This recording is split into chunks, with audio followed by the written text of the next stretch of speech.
Welcome. Today we will read Lesson 130 in the workbook and from the text, Chapter 13, Section 2, The Guiltless Son of God. And now for Lesson 130.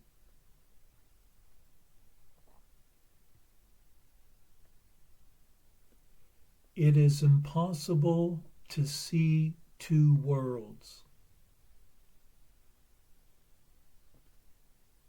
Perception is consistent. What you see reflects your thinking, and your thinking but reflects your choice of what you want to see.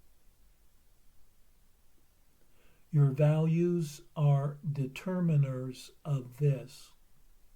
For what you value, you must want to see, believing what you see is really there. No one can see a world his mind has not accorded value, and no one can fail to look upon what he believes he wants. Yet who can really hate and love at once?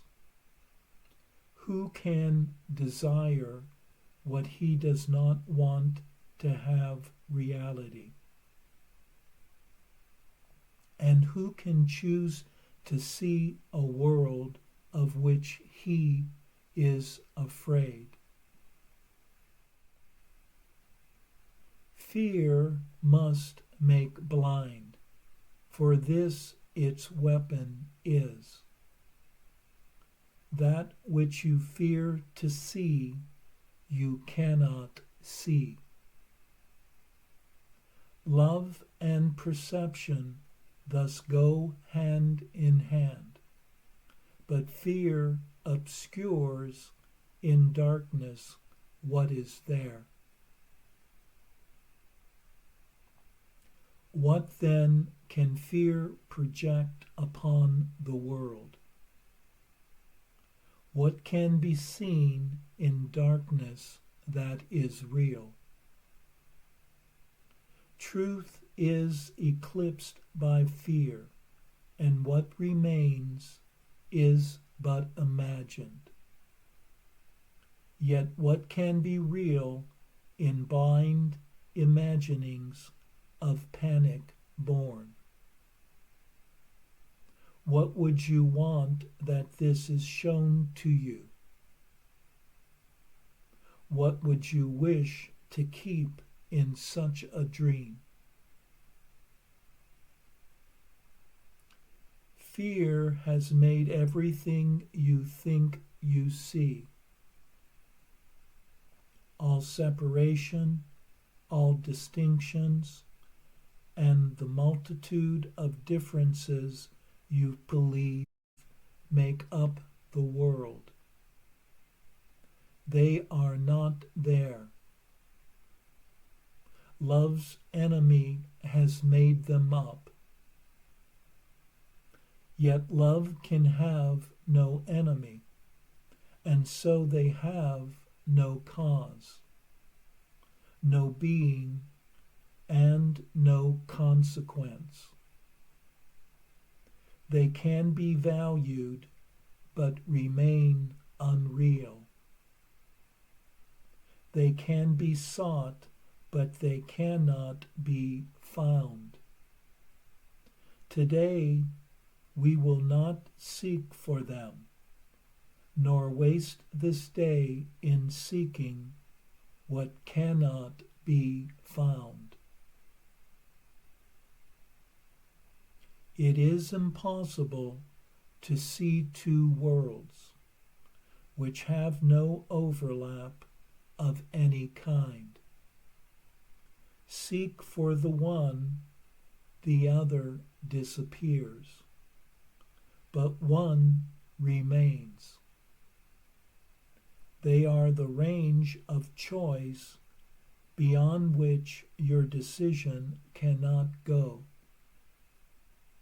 The real and the unreal are all there are to choose between, and nothing more than these.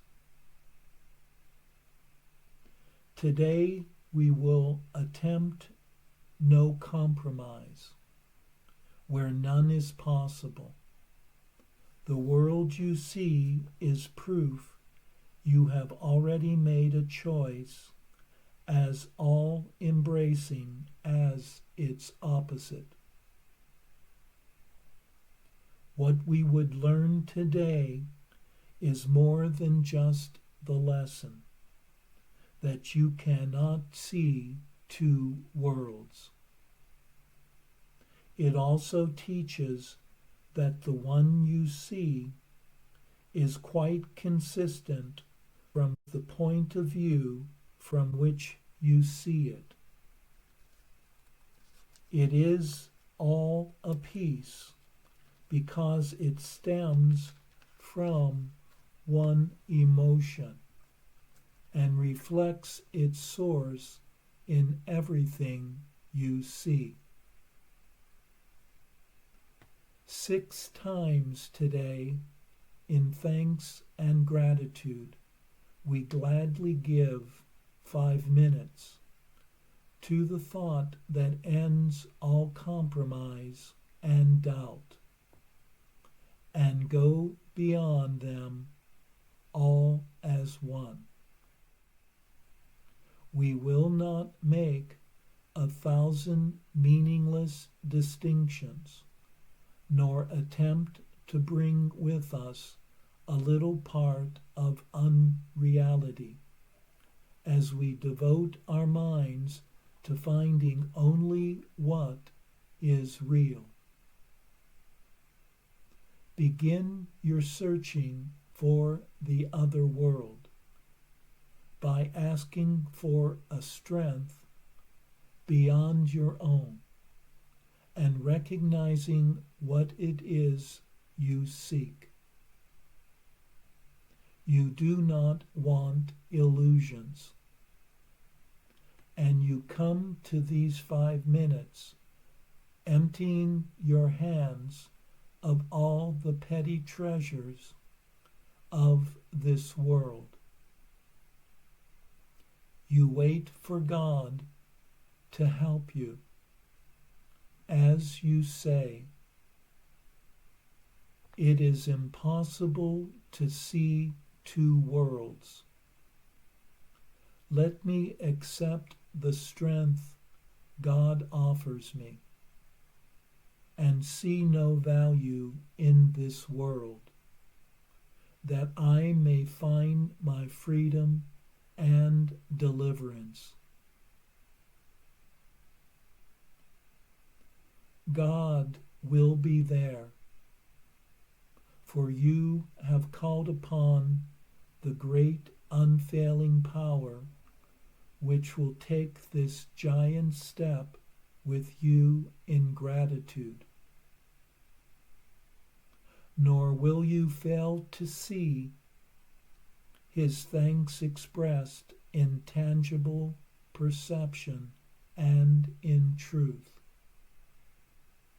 You will not doubt what you will look upon, for though it is perception, it is not the kind of seeing that your eyes alone have ever seen before. And you will know God's strength upheld you as you made this choice.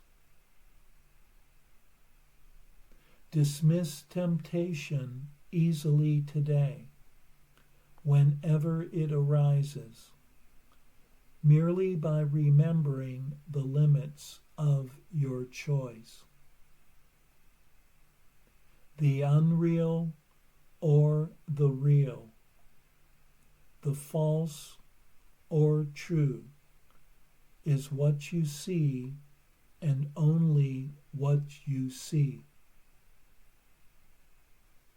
perception is consistent with your choice, and hell or heaven comes to you as one. Accept a little part of hell as real, and you have damned your eyes and cursed your sight, and what you will behold is hell indeed. Yet the release of heaven still remains within your range of choice, to take the place of everything that hell would show to you. All you need say to any part of hell, whatever form it takes, is simply this: it is impossible to see two worlds. I seek my freedom and deliverance, and this is not a part of what I want.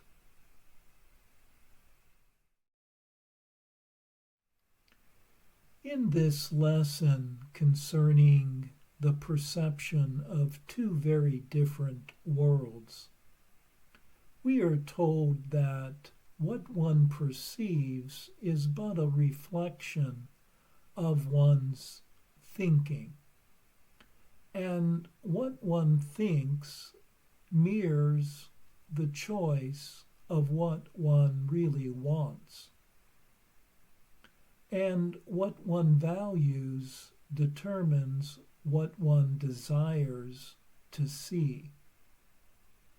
Thus, the world one sees is cloaked or colored in the mind's choices of values and wants and thoughts. Fear makes what one fears invisible, and is then replaced by something imaginary, something unreal. Thus, what is seen in the world is either unreal or real, false or true. One can decide between the fear and suffering of hell or the release of heaven, as both remain open to one's choosing. Since two worlds cannot both be perceived, one is invited today to let heaven take the place of everything that hell has shown.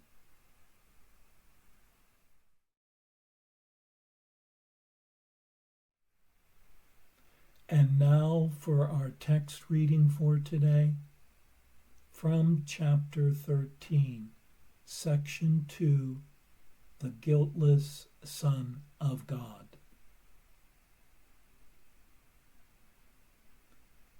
The ultimate purpose of projection is always to get rid of guilt. Yet characteristically, the ego attempts to get rid of guilt from its viewpoint only. For much as the ego wants to retain guilt, you find it intolerable, since guilt stands in the way of your remembering God, whose pull is so strong that you cannot resist it. On this issue, then, the deepest split of all occurs. For if you are to retain guilt, as the ego insists, You cannot be you. Only by persuading you that it is you could the ego possibly induce you to project guilt and thereby keep it in your mind. Yet consider how strange a solution the ego's arrangement is. You project guilt to get rid of it, but you are actually merely concealing it. You do experience the guilt, but you have no idea why.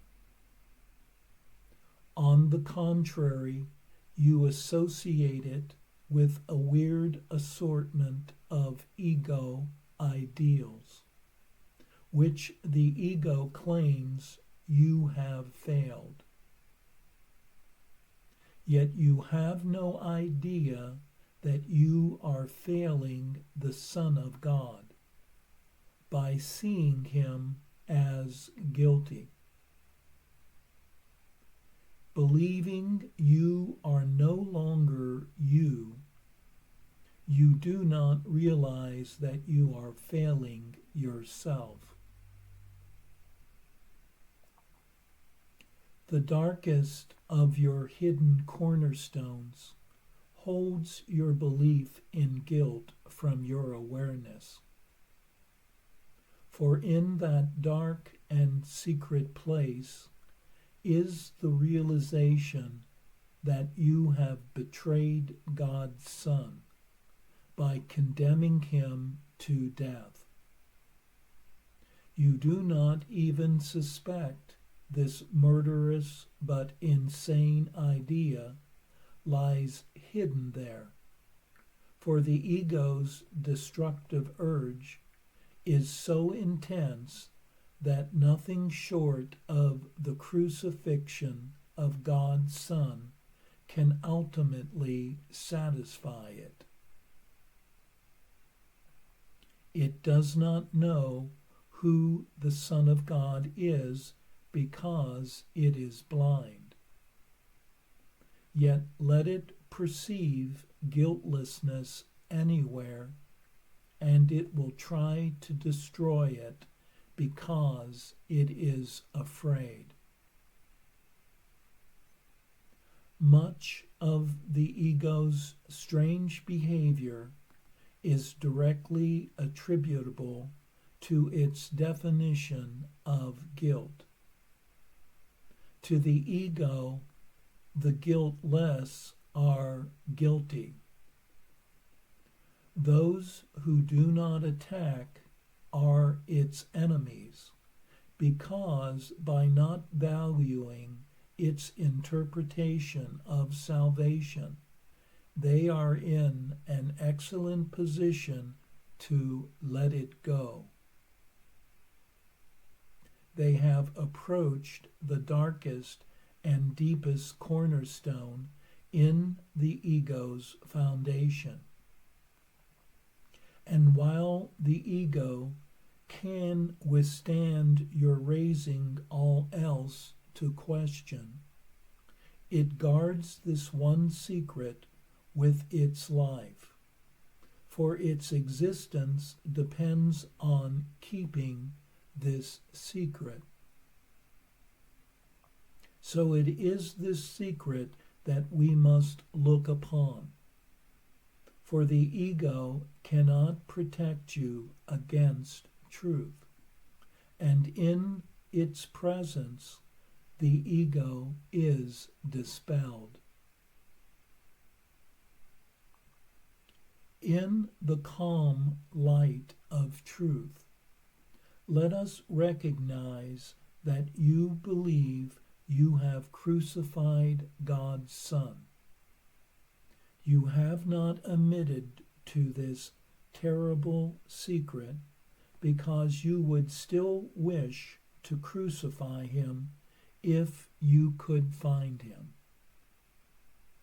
Yet the wish has hidden him from you, because it is very fearful, and so you are afraid to find him. You have handled this wish to kill yourself by not knowing who you are and identifying with something else. You have projected guilt blindly and indiscriminately, but you have not uncovered its source. For the ego does want to kill you, and if you identify with it, you must believe its goal is yours. I have said that the crucifixion is the symbol of the ego. When it was confronted with the real guiltlessness of God's Son, it did attempt to kill him. And the reason it gave was that guiltlessness is blasphemous to God. To the ego is God, and guiltlessness must be interpreted as the final guilt that fully justifies murder.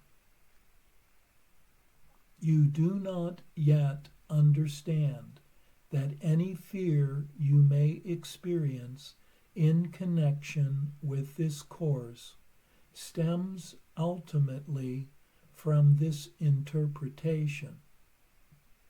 But if you will consider your reactions to it, you will become increasingly convinced that this is so.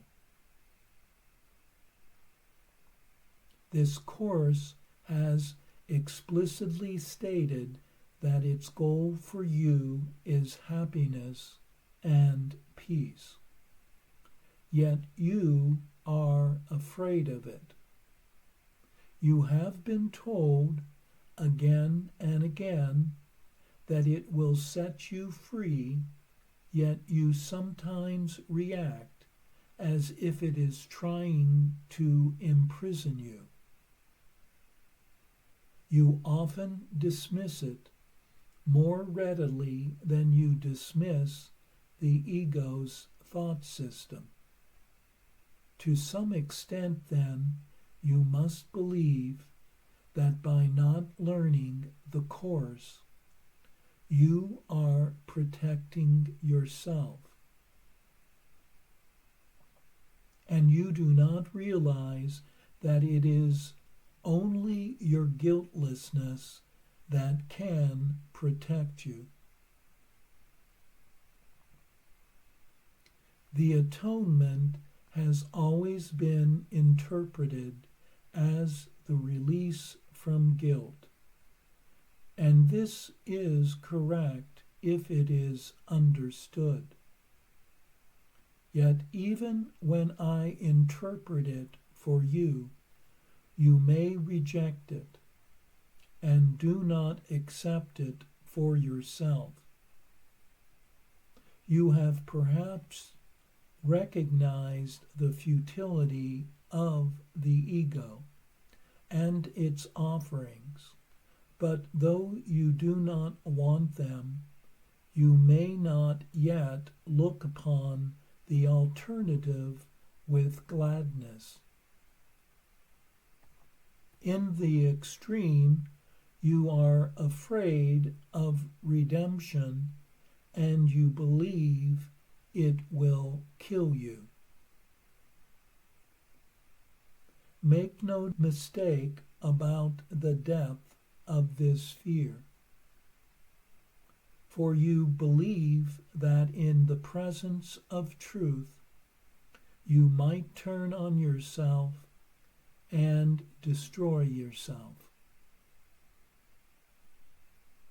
Little child, this is not so. your guilty secret is nothing. And if you will but bring it to the light will dispel it. And then no dark cloud will remain between you and the remembrance of your Father. For you will remember his guiltless Son, who did not die, because he is immortal.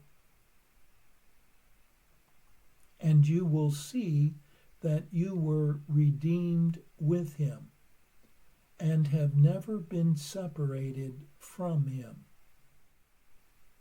In this understanding lies your remembering, for it is the recognition of love without fear. There will be great joy in heaven on your homecoming, and the joy will be yours. For the redeemed Son of Man is the guiltless Son of God, and to recognize him is your redemption.